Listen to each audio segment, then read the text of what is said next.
ఒక అండర్స్టాండింగ్ తోటి ముందుకు పోతున్నారు వీళ్ళు.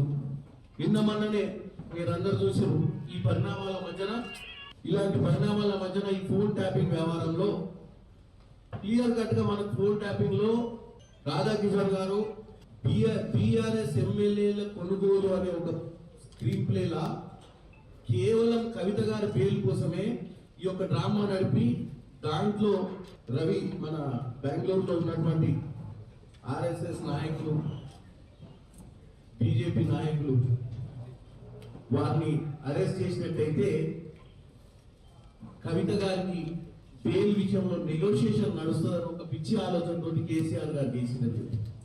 సో నేను చెప్పేది ఏంటంటే ఇక్కడ ఉన్న పరిస్థితులు తెలంగాణ ప్రజలు దయచేసి ఈ తప్పుడు ప్రచారాలు, ఈ తప్పుడు మాధ్యమాలు, కొన్ని మీడియా సంస్థల ద్వారా ఇచ్చేటువంటి ఈ తప్పుడు సమాచారాన్ని, తప్పిదాలన్నింటినీ కూడా మీరు అర్థం చేసుకోవాల్సిన అవసరం ఉంది.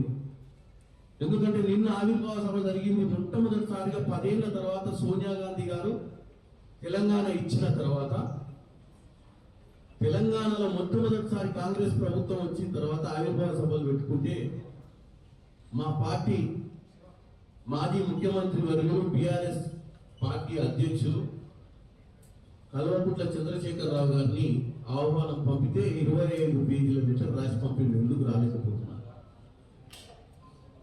దయ్యాలు వేదాలు వైపునట్టుంది ఆయన రాసిన ఉత్తరం. 10 ఏళ్ల పాలనను బీఆర్ఎస్ నాయకునిగా, ముఖ్యమంత్రిగా ప్రజలు నీకు అవకాశం ఇస్తే క్లియర్ కట్ గా